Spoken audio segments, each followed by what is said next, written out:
مگذر از من که به جز تو نخواهم.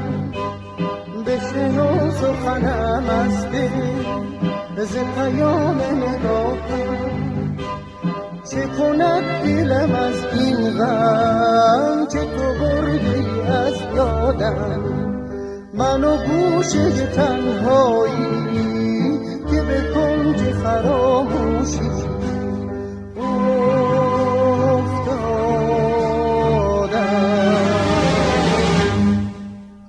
روی از من چو جوانی رفته مکن، چون مهتاب به شب سیاهم تو بتاب.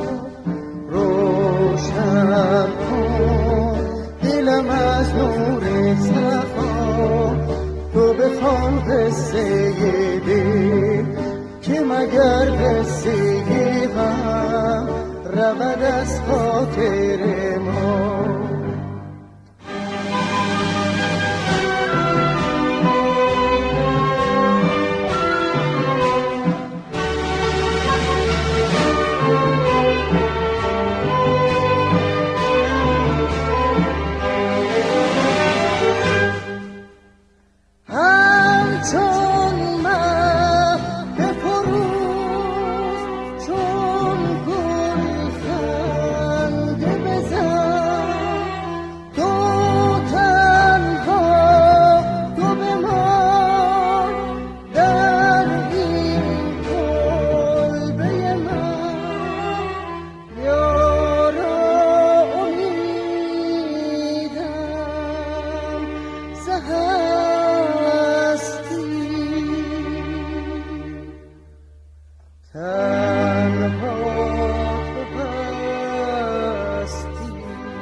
مگذر از من که به جز تو نخواهم.